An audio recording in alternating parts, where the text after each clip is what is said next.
Enfin, c'est comme ça depuis que le monde est monde, hein, j'ai envie de dire. Hein. Je veux dire, les gens voilà, qui ont le pouvoir, ils ont quelque part, voilà, pour ambition de le garder et de le garder entre eux. Et et finalement la manipulation, la ruse, la diversion, ça fait partie quelque part voilà, des moyens, en tout cas, qu'ils ont à leur disposition de conforter finalement leur position leur position sociale et si je puis dire leur pouvoir. Aujourd'hui, quel intérêt aujourd'hui, comment dirais-je, les chaînes de télé qui nous rabâchent à longueur de temps la question de l'islam et des musulmans quelque part, voilà, en la spectacularisant au possible et en la rendant quelque part, on a l'impression qu'ils nous vendent des trailers de hollywoodiens ou de films de science-fiction. Tout le temps, tout le temps, tout le temps, tout le temps. Il n'y a pas une question qui échappe il n'y a pas une interview, un JT quelque part qui échappe à ces questions-là. Quel intérêt ont-ils à parler de quelque chose finalement de plus concret, de plus, d'aller au devant finalement de ces populations, qu'elles soient religieuses ou non, mais qui ont pour point commun, voilà, d'avoir une souffrance, vécue plus ou moins de la même manière. Voilà. Ça, non, ça c'est des discussions qu'on a, voilà, quand on discute avec son voisin et quand on est dans cet effort-là. Voilà. Après, c'est quoi aujourd'hui le débat? Ça tourne au cours de quoi? Les islamistes, le Front National. Sincèrement, voilà dans quoi se confine le débat aujourd'hui? Les deux pôles entre lesquels il faut penser la complexité de notre époque. Voilà. Donc le potentiel score, le potentiel raz-de-marée du Front National, et puis le djihadisme qui va tout embraser, qui risque lui aussi potentiellement de tout embraser. Voilà, donc démerdez-vous avec ça les mecs, et puis laissez Valls régler la question des ghettos. Non mais donc il n'y a pas que les bras qui m'en tombent, quoi. C'est l'œil, mes dents, tout. Tu vois, je me décompose, quoi. Je dis oh fais chier, c'est mort. Mais par rapport à la lutte des classes, je crois que c'est Warren Buffett qui l'emploie encore. C'est encore une des rares personnes à employer ce terme, mais il a employé il y a quelques années pour dire que sa classe sociale était en train de définitivement la remporter, quoi. La lutte des classes. Voilà. Donc la conscience de classe et la conscience des conflits de classe dans le monde et au sein des États, quoi. Il y a des gens très puissants qui ont un pouvoir démesuré, qui en ont une acuité quand même assez particulière. De toute façon, la subdivision, la stratification, tous les termes mentions quelque part, la division, comment dirais-je, voilà, est un outil en tout cas nous permet, de créer, de renforcer, des élites culturelles, politiques, économiques, dans leur médiatique aussi, dans leur pouvoir de domination, quoi. C'est créer, c'est le principe de l'entreprise, hein, voilà, de l'armée, de tout, des capots, des sous-capots, en fait, finalement, il y a juste des gens en haut qui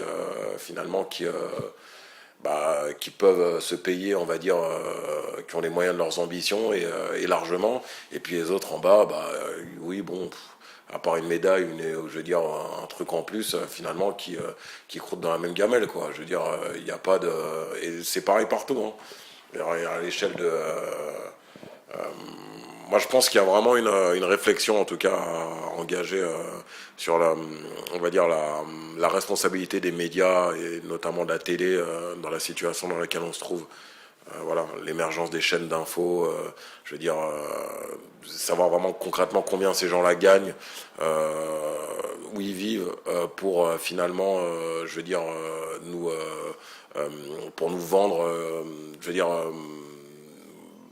il y a vraiment une réflexion en tout cas à engager, leur dire que voilà, derrière l'info il y a ces gens-là, et c'est des gens finalement qui sont censés parler de votre vie mais qui ne la connaissent absolument pas. Non mais c'est une déclinaison du choc des civilisations, encore une fois, mais ça c'est Ça ramène du blé, tout ça. C'est pas nouveau, ça a 20 ans. Il y a eu un... Non, Huntington, c'est quasiment, je crois que c'est l'école, c'est carrément c'est le milieu du XXe siècle. Hein. Oui, mais je veux dire, comment dire, euh, ça a été porté au pinacle à la fin de la guerre froide, quand l'Occident a commencé à se choisir un nouvel ennemi. Et puis le 11 septembre, voilà, ça a été l'accélération et puis une espèce de grille de lecture. Voilà, voici les lunettes que vous devez chausser pour appréhender le caractère binaire du monde. Il y a des gentils, des méchants. Voilà, c'est une bande-annonce de Star Wars, quoi. Il y a des gentils, des méchants, l'axe du mal, l'axe du bien. On n'en est pas véritablement sorti hein, de ça, quoi. Aujourd'hui, le bouchisme, ça fait rire, mais c'est à peu près. C'est à peu près les mêmes types de rails sur lesquels la locomotive des médias est lancée pour nous vendre la légitimité de telle guerre en Afrique, au Moyen-Orient, en Syrie. Il s'en est fallu de peu pour que la France ouvre un nouveau front.